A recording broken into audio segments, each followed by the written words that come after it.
Hello everyone and welcome to card number 9. I started with this Stamping Bella stamp. This is called Row of Eggs with Bunny. It's kind of one of my Easter favorites. I've had this one for years and it's still available. So I inked it up with the VersaFine Onyx Black ink, and this time I stamped it onto the CC Designs, the Copic Quality 110 pound cardstock. And I'm going to do something a little different. I'm going to be using the Tim Holtz Distress Markers and the watercolor brush. This kind of cardstock is not meant for watercoloring. It will pill if you try to blend too many colors or if you get it too wet. However, you can still use these markers and a watercolor brush with it. So what I did is I grabbed a Ziploc bag to use as my palette, and I scribbled on some of the ink onto it. I took my water brush and very, very lightly got the area I want to color wet, like just barely, just quickly went over it, and then picked up the color with the watercolor brush and colored it onto the bunny. I just work a section at a time, using very light pressure and not really going back over the same spot, because yeah, if you get it too wet, it will pill. So you can't really blend colors or anything, but you can kind of get a watercolor look by doing this. So I grabbed several other distress markers in the colors that I wanted, and again just worked each little area at a time. So quickly got it wet, and then picked up the color with the watercolor brush and lightly laid it down. So really quite simple. It kind of gives it just a neat little somewhat watercolor effect, and then as it dries it just looks really nice. So I actually might do this more often. It works best with the VersaFine ink because it's an oil-based ink. It works good for watercoloring, so you get a really crisp detail image, and then that way the ink doesn't smear when you get the cardstock wet or try to spread the color around. As you can see, I work each little area at a time, and I move around quite a bit, because if you work on a different area next to something that was already wet, like color is going to bleed and seep through. So I just do one little spot at a time and then move back and finish another area, and that's all there is to it really.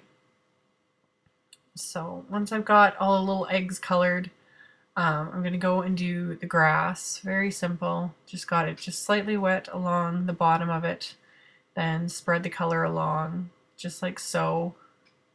You're not going to get a super smooth look doing this, because again, this cardstock is in no way meant for watercoloring, but you can kind of get a neat little effect. And like I said, getting the area wet first, it just helps the color to spread a little bit more, because otherwise it goes down just like a marker, just a plain old marker would. And it won't spread at all, and you can't blend it and pull a color around on paper like this. It just doesn't work. So by getting it just slightly wet, the color just kind of bleeds and seeps into any of the wet areas.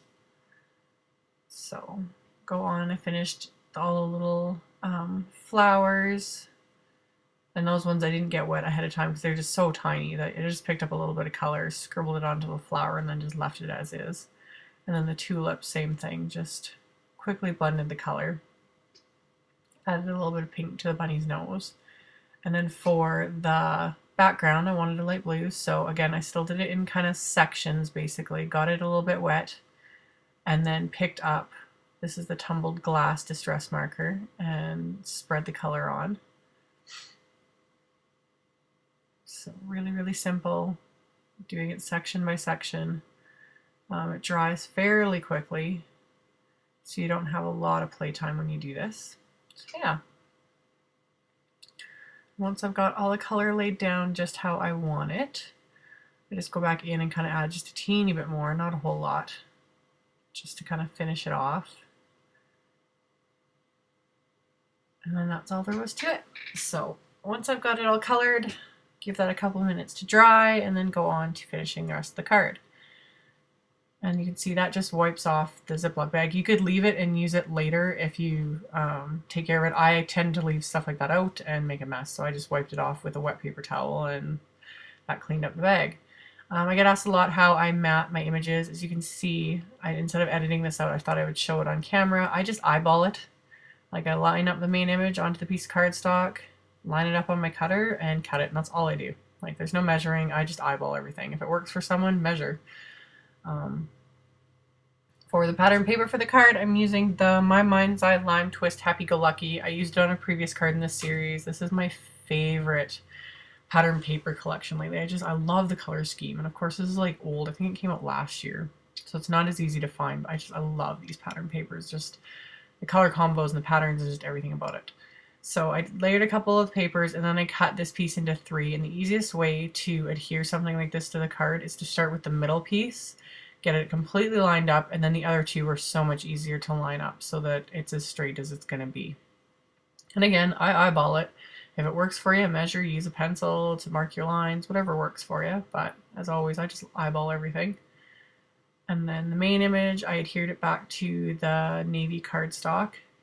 And then I decided to use my AmyR Memory Keeper's Heart Attack Stressing Tool just to rough up the edges of the navy cardstock, just to give it a little texture, something different. So once I've got that all done, I go back to the card front itself and I grab some AmyR's. This is AmyR's wrinkle ribbon. Again, it was one that was carried by All That Scraps. They're not carrying it right now. Seam binding ribbon is similar. I really like it because it's just kind of really thin and it ties really nicely and it doesn't make a card too bulky. So I got that on the card, and then I'm going to adhere the main image down. I was going to put it on dimensionals and then thought for once I actually won't do that. So just added the adhesive, got that into place, and then I'm going to of course add some Primas from my stash. I just chose several that kind of match the colors of the card and then attach them all with different little green brads, again from my stash. And then finally for the sentiment, I'm using a sentiment from my AmyR Stamp Spring Sentiment set. So I stamped that onto a piece of plum cardstock with Brilliance Graphite Black ink, and then used my heat tool to set the ink so it's dry. Then punched it out with a 1-inch circle punch. So wasn't sure where I was going to lay it out, kind of fiddled with where I was going to place it.